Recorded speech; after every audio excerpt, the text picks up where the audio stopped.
Hello, people of Pottermore. I am Rune Marauder, and I'm going to teach you potions. I'm your very own personal potions professor. Aren't you lucky? No, you really aren't.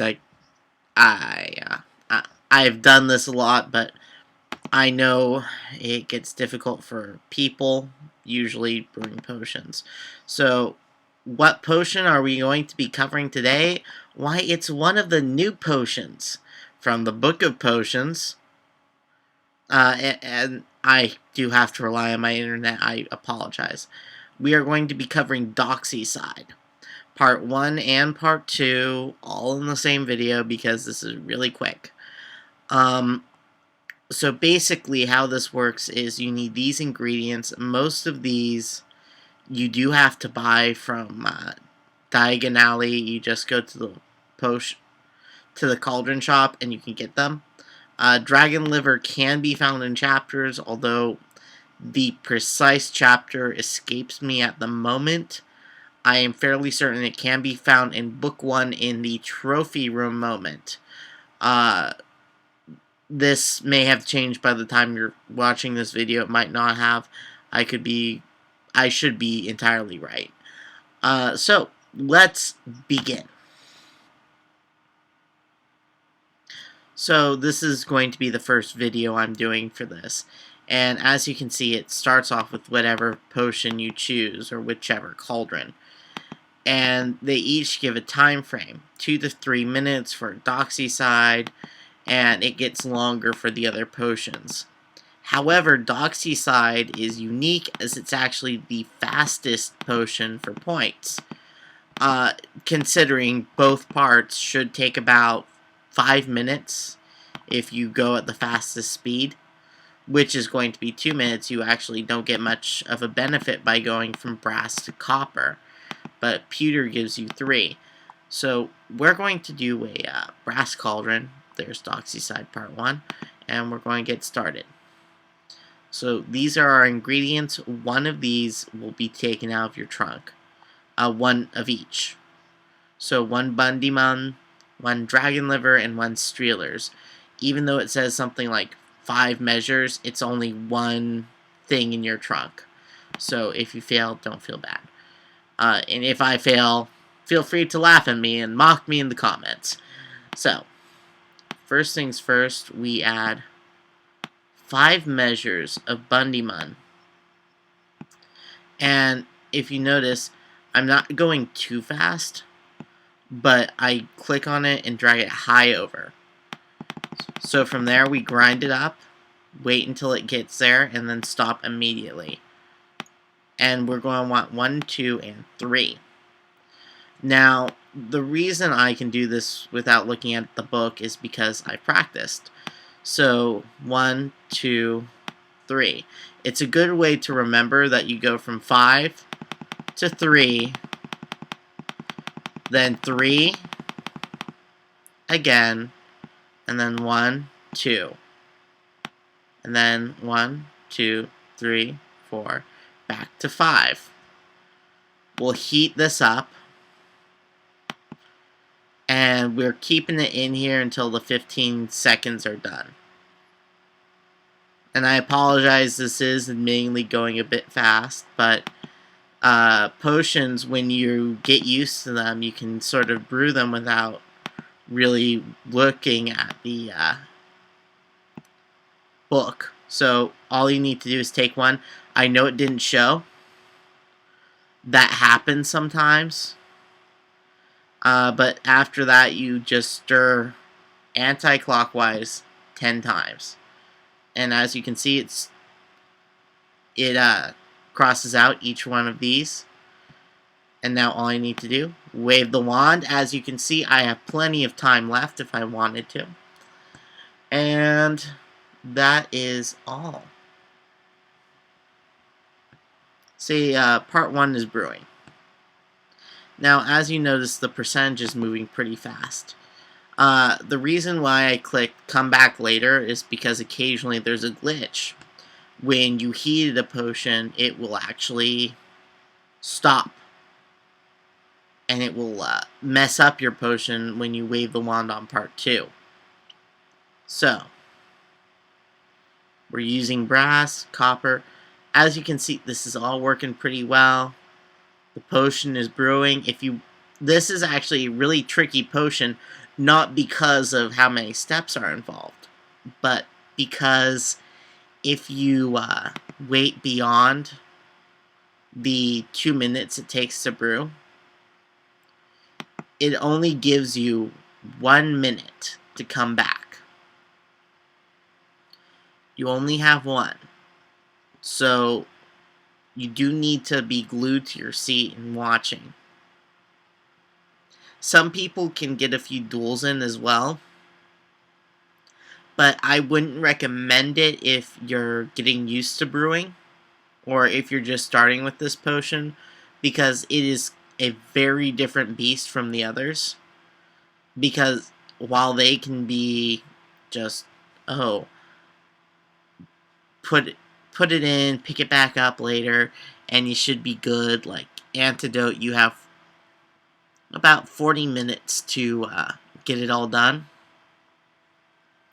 This only gives you a maximum of 3 minutes.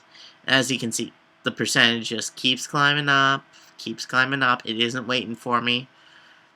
And it's clearly going to finish. So the time I click this, 96, 97, 98, 99, we're good to go.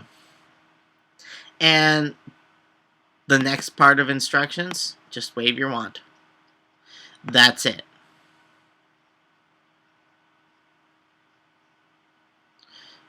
The blue smoke comes up, everything went well. So we're going to brew another potion, and it's going to be part 2. So showing you what the cauldron looks like. See, copper cauldron. We're not going to do part 2. Part 1, we're going to do part 2. We're going to say get started. Now, as you can see, the ingredients for part 2 are all different. You do need to make sure you have both. In addition, part 1 does not give you any points, but part 2 will give you 9 points on completion. So, if you have these 3 ingredients, you should be good to go after you get part 1. In addition, brewing a part 2 potion will use up your part 1. This is unique to the new potions. Polyjuice potion doesn't do this. So it matters a little bit because it helps thin out your potions trunk a little bit, but it's not that bad. So let's see. Doxycide part 2 brewing instructions. We see cowbane essence, hemlock essence, tormentil tincture. And it's going to be 3, 4, 5, 3, 9. I might check the book because I haven't practiced this one.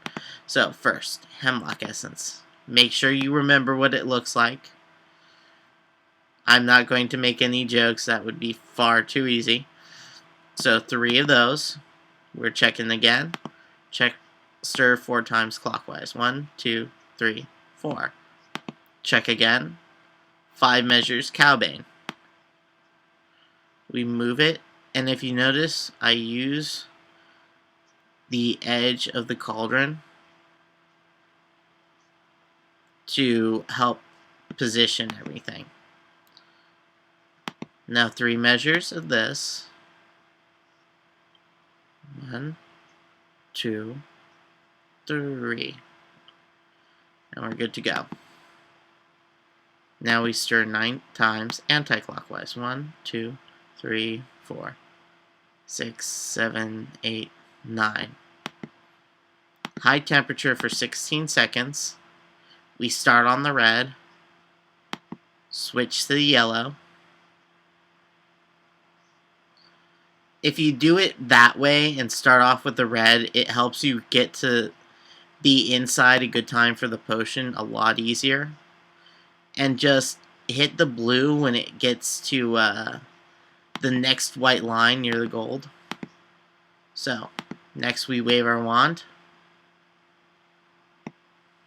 And blue smoke should spew out or something. We should get some sort of notice. Okay, good. So it's going to be another 2 minutes, and as you can see, I brewed from brass to copper. It doesn't make much of a difference at all. And now let's see. As you can see, ingredients, Bundy Mum, most of them do have to be bought, so you are limited by galleons and friends to how many times you can brew this. But the more you brew, the better off you are. Because you can just earn points a lot faster with this than you can with Antidote. It used to be that Antidote would be the Galleon Eater. It requires Bazaars, which you can find, but otherwise they're worth 10. And Unicorn Horns, they are very expensive. So it gets pricey. But at least you get a lot of them for when you buy. Whereas here, the doses are kind of lower. And you get pretty limited by what you can do.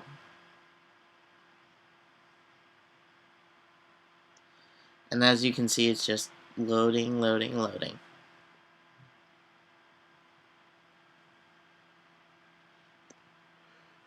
Also, if you notice, you can't see it on my screen because I have it cut off, but it shows a little bit there. Notifications, your owl. The numbers should pop up by 1. So if your notifications was, say, 1, it would become 2. You have a notification on your owl. It's sort of a reminder that you have something going on. It is fairly easy to ignore the longer you've been on the site, though. So it helps for other potions if you use a timer. Just your phone or an egg timer should do. Come on, wand. Now, as you can see, that was a glitch. My wand didn't do anything, but I waved it, apparently.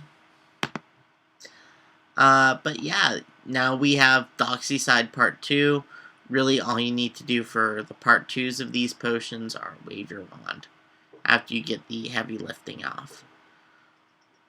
So, that'll be it for tonight. Join me later when I attempt to brew Antidote, which is honestly one of my favorite potions next to the Sleeping Drought. So, good night, good luck, and I hope you enjoy your Pottermore potions.